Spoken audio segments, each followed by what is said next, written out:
un mundo sensible, percibido, que en parte es una creación. Una creación del ordenamiento que la propia mente realiza, ¿no? Así, en este sentido, la realidad y los fenómenos mentales están en un continuo diálogo transformador, ¿no? Por eso, en la New Age se suele decir, el mundo es lo que tú quieres que sea, ¿no? Eso es mentira, el mundo no es lo que tú quieres que sea. Pero sí que es verdad que la realidad percibida, en cierta manera, forma parte de nuestra enactuación, de nuestra creatividad. Es decir, no podemos, de alguna manera, decir que todo es según del cristal, del color con que se mira, porque hay una realidad objetiva, pero sí es verdad que en los fenómenos mentales existe una mezcla autopoética junto con la percepción temática del mundo, ¿no? No sé si quieres acabar con alguna... Bueno, yo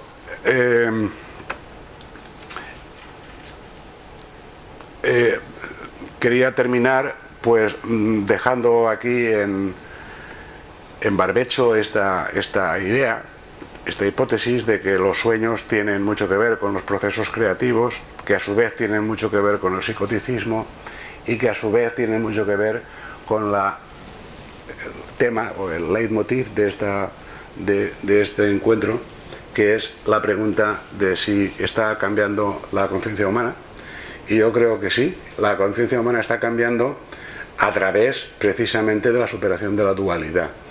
Pero también es cierto que la dualidad no se puede trascender sin riesgos. Tiene muchos riesgos. De hecho, los psicóticos nos lo explican, los riesgos que tienen, ¿no? Y las experiencias inusuales de conciencia que se tienen con drogas, pues también tienen muchos riesgos, ¿no? De manera que yo os recomendaría, os prescribiría como médico la idea de Platón de que hagas lo que hagas, te equivocarás, y que tratéis de escapar siempre de esa dicotomía en la que vivimos y que continuamente nos ponen la realidad, ¿no? O esto o lo otro, o blanco o negro, y tratemos de escapar de esa disyuntiva. Muchas gracias.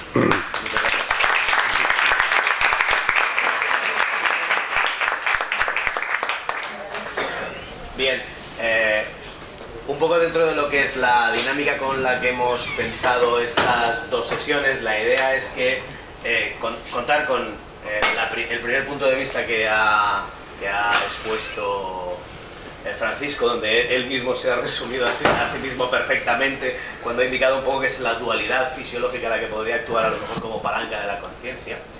Y la idea es que ahora Manuel...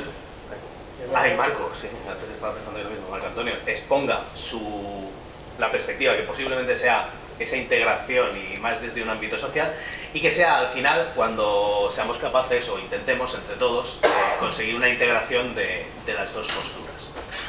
Entonces, si te parece, damos paso ahora a Marco, ¿vale? Y después de la exposición de Marco intentaremos integrar los dos puntos de vista. Toma. ¿La cámara está de pie? Te pongo... Sí, yo me voy a quedar de pie. Un sillón lateral. Que no estire.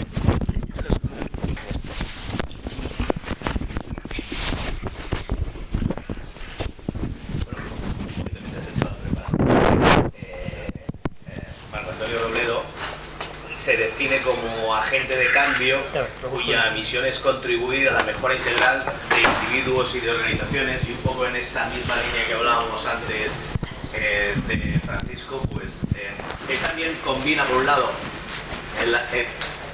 su formación está en el área de organización de empresas, también ha tenido cargos, ha sido decano de la Facultad de Turismo, es director de un máster en Business Administration en la Universidad de les Illes Balears, pero también dentro de esta divergencia pues también es director de cine. También esa divergencia se observa un poco en las publicaciones que realiza, porque aquí hay publicaciones en el ámbito del marketing, si yo no recuerdo mal, pero también en el ámbito del turismo, pero no es un turismo, unas publicaciones normales de turismo, es turismo espiritual y turismo transformacional en los últimos años. Y después empezó en el año 2011 con un enfoque integral en el ámbito de la dirección de empresas, y una de las cosas que comentábamos antes, que ya ha ido trascendiendo un poco esa visión y ahora ya está en el planteamiento de una metateoría integral del management. ¿De acuerdo? Su exposición lleva por título Niveles de conciencia y dinámica espiral, y tienes 40-25 minutos para... Perfecto, muchas gracias. Buenos días a todos, o buenas tardes casi ya. Un placer para mí estar aquí. La segunda vez que estoy en las jornadas, estas GlobCons. Por tanto, gracias Antonio por invitarme de nuevo. Y sobre todo es un placer porque, como tú comentabas antes, estamos en unas jornadas que por su temática pues son bastante rompedoras y en sí mismas pues ya responden a la pregunta que se están formulando, ¿no? De si estamos ante un cambio de conciencia. La temática que estamos tratando en las jornadas ya indica un cierto cambio de conciencia.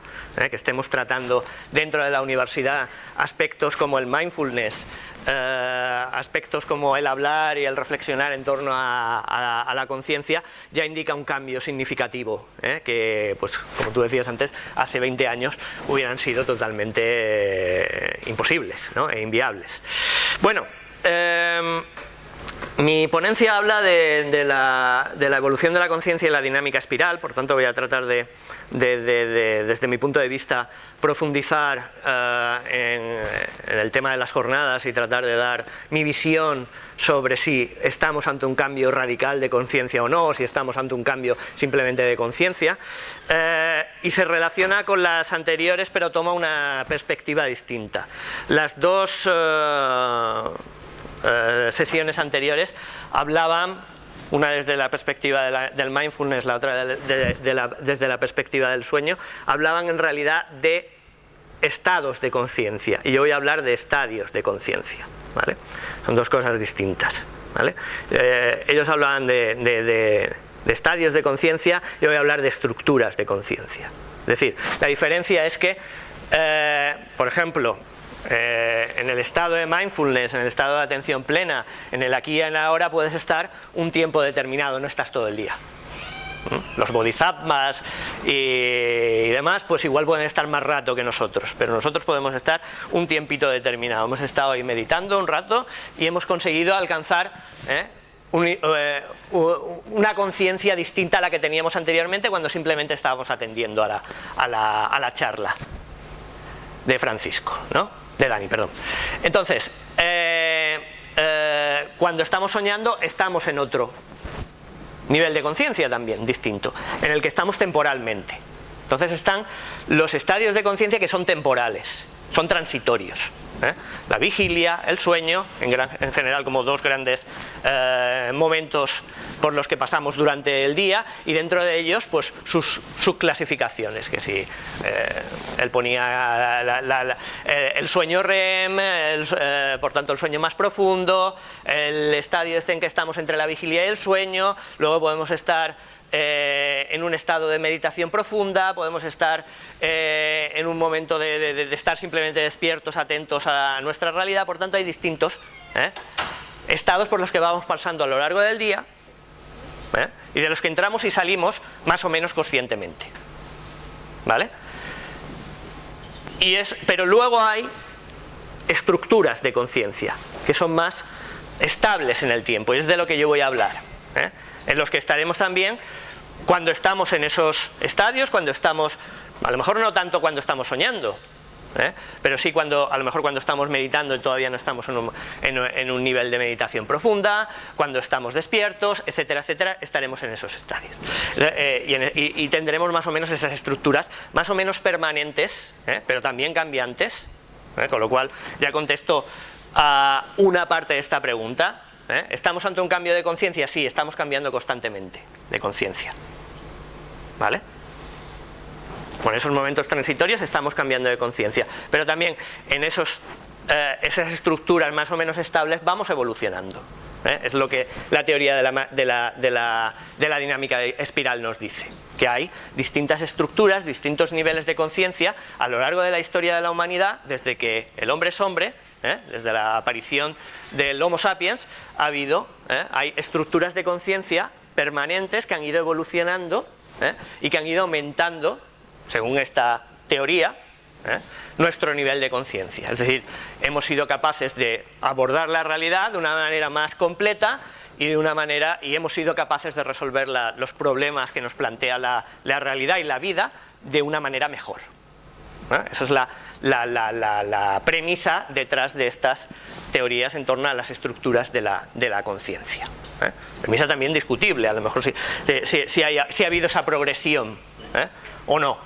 Eso es una pregunta que dejo yo aquí sin contestar de momento, ¿no? Pero bueno, esto parte de esta premisa. Entonces, bueno, el modelo de dinámica espiral es el modelo probablemente más, como decía Antonio anteriormente cuando me presentaba, es el modelo que en la actualidad está más en boga, es el más influyente y es el que voy a contar aquí para que veamos un poco cómo ha sido esa evolución de acuerdo a esta teoría. Y el modelo de dinámica espiral es un modelo, como dice aquí, para transformación cultural y gestión integral basada en valores. ¿Vale? Entonces lo que hace es analizar la evolución de los individuos y de las sociedades, por tanto sirve tanto para analizar nuestra evolución psicológica a lo largo de nuestra vida, podríamos concebir nuestra vida como un viaje de evolución de nuestra conciencia en el que vamos accediendo a niveles cada vez más altos de conciencia a medida que vamos creciendo. ¿Vale? Pero también de la misma manera y estableciendo un paralelismo entre individuo y sociedad, pues las sociedades también van avanzando desde las sociedades más primitivas a las sociedades actuales en esos niveles de conciencia. Y podemos, como sumatorio de individuos que están en un nivel de conciencia determinado, podemos decir que una sociedad, una cultura determinada, una empresa, una nación, una sociedad concreta, están en un nivel de conciencia determinado.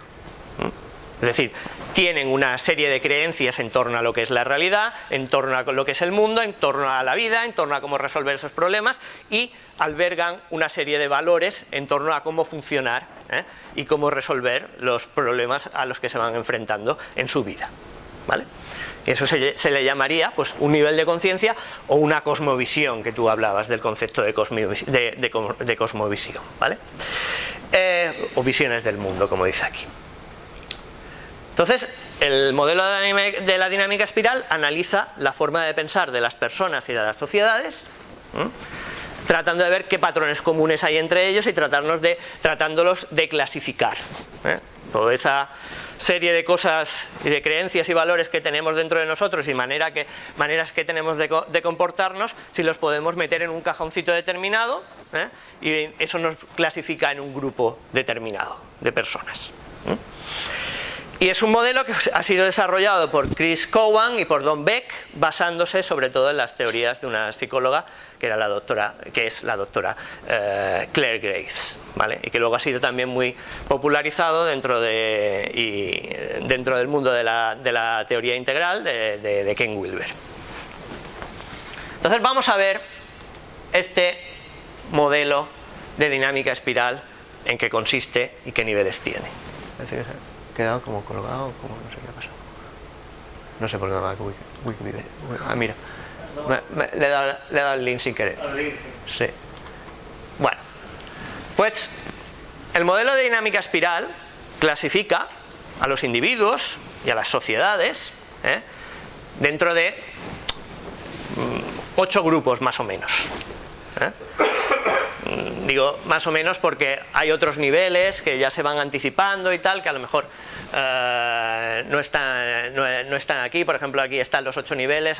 Se habla de un 9º nivel, que es el nivel coral, que no lo he puesto aquí porque ese lo tiene un iluminado que hay en una montaña del Nepal perdida, y entonces no me parecía ya conveniente introducirlo, porque no hay un suficiente número de personas que lo tengan, ¿no? Entonces es un modelo que clasifica esas cosmovisiones, esas visiones de la realidad y esos niveles de conciencia de acuerdo con una serie de colores, una escala de colores, como regla, digamos, mnemotécnica para ir memorizándolos.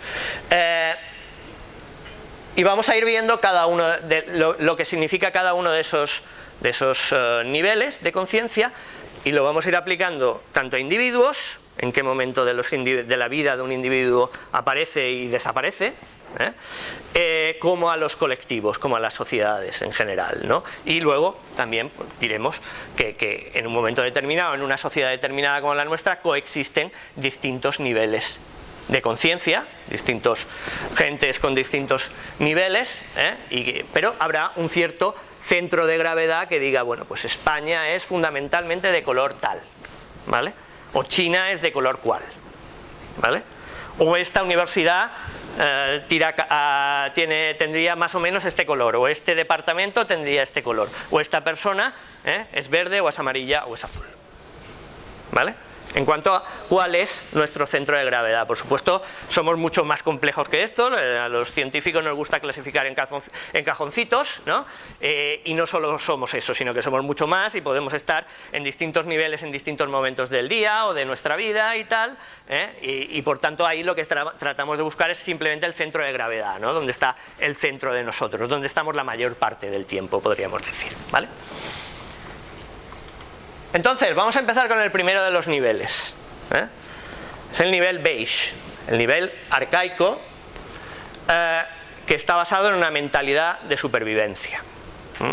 Esto empezó con los albores de la humanidad, con la aparición básicamente del Homo sapiens, hace 200.000 años, hace 100.000 años es cuando realmente empieza a cuajar, realmente se empieza a tener fuerza sus premisas entre las pequeñas comunidades o grupos de personas, de seres humanos que vivían en esta época, y que está fundamentalmente basado en la satisfacción de las necesidades biológicas. Por eso se le llama una mentalidad de supervivencia. Es una mentalidad instintiva en la que tratamos de satisfacer nuestras necesidades de comida, de bebida, de sexuales, de perpetuación de la especie y tal, y por tanto es un nivel que decimos que es instintivo, que es fundamentalmente preverbal, y que por tanto a nivel individuo lo encontramos, por ejemplo, en niños de muy corta edad, en niños de hasta 18 meses.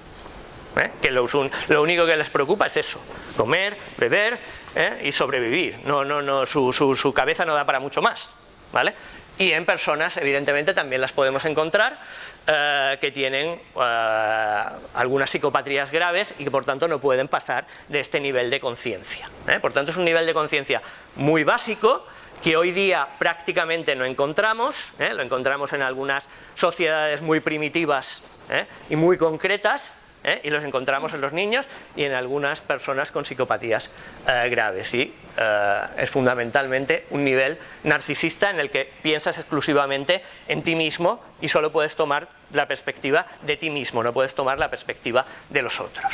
Estas serían sus características. El segundo nivel, ya pegamos aquí un salto de nivel de conciencia, y es el nivel púrpura. Se le denomina también mentalidad mágica o animista, ¿vale? Empezó hace 50.000 años con las primeras estructuras tribales, y es una mentalidad que está fundamentalmente, un tipo de mentalidad que está fundamentalmente preocupada por la búsqueda de la seguridad. Y para ello, bueno, se empiezan a hacer preguntas fundamentales de cómo sobrevivir en este entorno tan hostil en el que estamos viviendo, y tratan de dar las primeras explicaciones a qué causa los fenómenos naturales que a mí me afectan, qué causan las cosechas, qué causa, por ejemplo, las lluvias, qué causa la tormenta, qué causa que salga el sol, y entonces les dan unas explicaciones muy básicas, basadas en el pensamiento mágico. Lo atribuyen a unos dioses, lo atribuyen a unos animales pues con determinados poderes especiales, etcétera, etcétera, ¿no? Entonces es la aparición del pensamiento mágico, muy importante en la historia de la humanidad. Y por tanto la supervivencia en este entorno supone pues interactuar con esa magia que me rodea y tratar de más o menos controlar esa magia y apaciguar a esos entes externos que tienen esos poderes, a base de rituales, etcétera, etcétera. Por tanto, esto ya es un tipo de pensamiento en el que hay más sociedades que todavía están en este nivel, digamos, la mayor parte del tiempo, ¿vale? En muchas tribus africanas o del Amazonas y tal, y que encontramos fundamentalmente en niños entre el periodo de 1 a 3 años. ¿Vale? Yo tengo una niña de 1 año y medio y ella, si se tapa los ojos, está convencida de que ha desaparecido, ¿vale? Porque no ve nada, ¿eh? No es capaz de ponerse en la perspectiva del otro y ver que el otro la está viendo, sigue teniendo ese pensamiento egocéntrico de que si yo no veo al otro, el otro no me puede ver a mí. Es puro pensamiento mágico. Mi hijo más mayor, pues también tiene un fuerte pensamiento mágico, aunque ya está por encima de los 3 años, en el sentido de que cree, ahora vendrán los Reyes Magos, cree en Santa Claus, cree en Superman, y cree en todos esos aspectos mágicos de la vida, ¿vale? Y todos nosotros tenemos nuestras ciertas reminiscencias, aunque probablemente la mayoría de nosotros lo hemos superado, de tener nuestro centro de gravedad en ese nivel, tenemos todavía nuestras reminiscencias todavía mágicas, ¿no? Ahí tenemos, por ejemplo, a Rafa Nadal, mi paisano, con su ritual de las botellas. Si lo habéis visto jugar a tenis, tiene que colocar las botellas de una forma perfectamente simétrica y alineada, porque en su mente está de que si las botellas están desalineadas o una está tirada o tal, va a perder el juego seguro. Entonces todos tenemos nuestras pequeñas supersticiones, unos más, otros menos, que son reminiscencias de ese pensamiento mágico que ha dominado en nosotros durante una época de nuestra vida. Pasamos al siguiente nivel. Aquí ya vamos a encontrar más gente. El rojo, mentalidad de poder. Se empieza a dar a partir de los 3 años y apareció en la humanidad hace 10.000 años. Para la gente que está en el nivel rojo, el mundo es una jungla hostil, peligrosa, en la que solo sobreviven los más fuertes, ¿vale? Y ellos se identifican con ser fuertes, con ser valientes, y tratan de conseguir lo que quieren cuando quieren. Por tanto, las reglas para ellos, en principio, si se las pueden saltar, ellos siguen en ese nivel egocéntrico de que trato de satisfacer todas mis necesidades, caiga quien caiga y pese a quien pese. Y bueno, las leyes están ahí, pero si me las puedo saltar, me las salto. Si no me pillan, pues yo me las salto, ¿vale? Valoran el poder, la protección, la libertad, el respeto y el control. Entonces, es un nivel en el que tú tratas de imponerte a los otros y de hacer prevalecer tu poder con respecto a los otros. Se da en entornos, es algo que ya hay mucha más gente en esos niveles de conciencia, y lo podemos encontrar pues, en sitios, en entornos difíciles, podríamos decir. Tanto más en sociedades con poco nivel de desarrollo, como en zonas de la ciudad, por ejemplo, que son las más marginadas, que ellos son las más complicadas, etcétera, etcétera, y en el que realmente pues es lógico que tengan este nivel de conciencia, porque el sobrevivir cada día pues es una prueba, y que la realidad les demuestra que ese es el nivel de conciencia que tienen que tener. Aquí se trata de sobrevivir, no de muchas cosas más, ¿vale? Pero que también encontramos, como vemos aquí tenemos las bandas, ¿no? Eran epítome un poco de ese nivel de conciencia en nuestra sociedad actual, ¿no? Tienen básicamente ese tipo de mentalidad, pero también encontramos pues, a gente como Donald Trump, ¿no? Título de su libro, Think Big and Kick Ass, típica mentalidad roja. Aquí de lo que se trata es de tener grandes ideas, de ser poderoso y de que pues a los otros vamos a patear a la gente, ¿no? Se trata de imponerse por la fuerza. Y aquí tenemos una imagen, por ejemplo, del lobo de Wall Street, ¿vale? Leo DiCaprio en ese momento de la película en que mira la cámara y dice, bueno, os preguntaréis si esto era legal o no si esto era legal o no era legal, todo el montaje este que hemos montado. Y dice, pues absolutely fucking not. No, ni de coña, era legal esto, ¿no? Pero me da igual, porque me hice rico, porque me hice poderoso, porque conseguí lo que quería, ¿no? Entonces podemos tener gente no simplemente con bajos niveles educativos, etcétera, etcétera, sino gente en niveles más altos de la sociedad, con poderosos, en lugares de poder, políticos, grandes empresarios, que están fundamentalmente en ese nivel de conciencia, ¿vale? Muchos acaban en la cárcel, evidentemente, ¿no? Ya lo estamos viendo, ¿no? Pero bueno, mientras se salen con la suya, pues están ahí aguantando. Luego tenemos el nivel azul, otro cambio de conciencia, mentalidad tradicional. A medida que vamos subiendo, de momento estamos encontrando cada vez más gente. Igual conocemos pocos rojos, pero algún rojo conoceremos. Beige y púrpuras era más difícil de conocer gente en ese nivel de conciencia, no ser niños pequeños y demás, ¿no? Pero en nuestro entorno beige y púrpuras hay pocos. Los rojos ya conocemos algunos, seguro que todos nosotros conocemos algún rojo. Azul, vamos a conocer muchos más, es la mentalidad tradicional. La mentalidad tradicional que empieza a aparecer a partir de los 7 años en los niños, y que ahí de lo que se trata es de pertenecer, de ser miembros de un grupo, incluso un poquito antes aparece.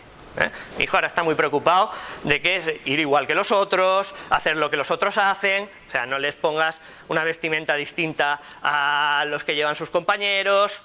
Él lo que busca es ser uno más y seguir un poco las reglas de su grupo de referencia, porque le da miedo el sentirse excluido de ese grupo de referencia, ¿vale? Entonces, lo que ellos se identifican es, bueno, las reglas de mi grupo de referencia. Fijaos que aquí hay un cambio importante de conciencia con respecto a los anteriores. Hasta el rojo es un nivel muy egocéntrico. A mí, aquí lo que importa soy yo, ¿vale? Si mi banda me ayuda un poco, genial, y habrá un cierto sentimiento de camaradería y de grupo y tal en la banda, pero al final de lo que se trata soy yo. Si tengo que matar al otro, aunque sea de mi banda y sea mi gran amigo y mi gran colega, pues lo mato, no hay problema, porque el que tiene que sobrevivir soy yo. Aquí no, aquí ya hay un sentimiento de grupo y de pertenencia a un grupo, como algo que me supera a mí mismo. Y como algo que me identifica. Hay un sentimiento de identificación muy fuerte con tu grupo de referencia, con la sociedad o con el grupo en el que tú te has socializado, y tú identificas las normas, los códigos de conducta y demás de ese grupo como los verdaderos y como los que hay que seguir. Por tanto, ellos se identifican con ser responsables, con ser rectos, con ser trabajadores, con seguir las normas de su grupo a rajatabla, sin cuestionárselas. No hay un cuestionamiento de ¿es esto bueno para la sociedad? ¿Es esto bueno para...? No, simplemente lo aceptas. Esto es lo que hay que hacer, esto es lo correcto, sin profundizar mucho más en ello. Y lo que buscan, como decíamos, es una mentalidad tradicional basada en la seguridad. Busco la seguridad de esas creencias que al final son tan fuertes en mí, de normas sociales, de normas religiosas, de normas de conducta en general, son las que con las que me identifico y las que me dan seguridad. Yo me encuentro en un mundo que me da todas las respuestas. ¿Tengo este problema? Pues tienes que hacer esto. ¿Tengo esta disyuntiva? Pues por allí. Porque lo dice la Biblia, o porque lo dice la Constitución, o porque lo dice una entidad superior a mí, marcada por la tradición y por y demás, ¿no? Y tienen ese pensamiento muy único. Mi manera de pensar, o la manera de pensar de los míos, es la correcta. America right or wrong, dicen los tradicionalistas americanos. O sea, hay que ir a saco con lo que... Si me dicen a la guerra, pues a la guerra, no me lo cuestiono, ¿vale? No digo es bueno o es malo o es tal, no, hay que hacerlo, ¿vale? Entonces tú sigues esas normas bastante a rajatabla, y ese es el nivel de agradabilidad que tú decías antes, ¿no? Ahí la agradabilidad es máxima. Tú tratas de seguir las normas de tu grupo, de estar profundamente socializado en las normas de tu grupo de referencia. Vamos al siguiente nivel de conciencia, nivel naranja. Mucha gente hay aquí. Esta universidad está lleno de naranjas, ¿vale? Es probablemente el nivel dominante en nuestra sociedad actual, en el mundo desarrollado. Es el nivel en el que yo diría que ahora mismo España tiene su centro de gravedad, ¿vale? Naranja, sí. Y es una mentalidad que se le llama mentalidad triunfadora, la achiever mindset, ¿vale? Empieza, digamos que cuajan los niños entre los 9 y 14 años, cuando ya están en un nivel más o menos avanzado de escolarización, ¿no? Y en nuestras sociedades pues empieza con la revolución industrial, pero también en la ilustración, ¿no? Es el pensamiento moderno, es la sociedad moderna, podríamos llamarla. En este pues, nivel de conciencia, el mundo es un campo de juego lleno de posibilidades y de oportunidades a alcanzar. De lo que se trata es de explotar estas posibilidades y estas oportunidades. Y de mi capacidad de explotar estas posibilidades o estas oportunidades dependerá mi éxito en la vida. Es un nivel altamente racional, en el que la religión, si en los otros niveles pues habría una espiritualidad basada en las religiones tradicionales, por ejemplo en el azul, o incluso en los anteriores, aquí la religión es sustituida por otro tipo de... Las religiones tradicionales son sustituidas por otro tipo de religión, que es la ciencia. Hay una fe ciega en las posibilidades de la ciencia como la que va a resolver todos los problemas de la vida, y como un modo de pensamiento superior a todos los anteriores, que estaban basados en la superstición, en el fanaticismo, etcétera, etcétera, según este punto de vista. A este nivel de conciencia le importa el éxito y el estatus centrados, y como se centran mucho en lo objetivo y lo medible y tal, pues la consecución del éxito y pues lo traducen, y la consecución de la felicidad en la vida, en definitiva, lo traducen a cuantificaciones de este éxito, ¿no? Por tanto, posesión de dinero y el estar en un nivel más alto o menos alto de la sociedad. La movilidad ascendente. El objetivo es llegar lo más alto posible dentro de esta jerarquía social que me da más poder y que me da además también más dinero. Por tanto, todo se materializa mucho, y tú trabajas pues para ganar mucho dinero y para tener posición social y para poderte permitir muchos lujos. Se produce también una cierta separación entre lo que es la vida personal y la vida profesional, ¿no?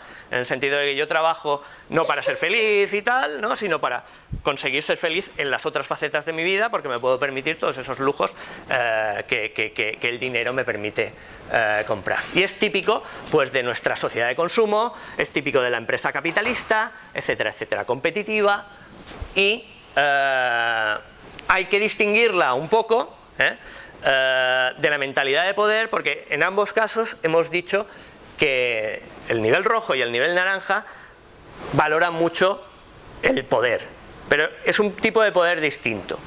Cuando en el rojo el poder estaba muy basado en el poder de yo soy más poderoso que tú y eso me hace que los otros me tengan respeto, ¿vale?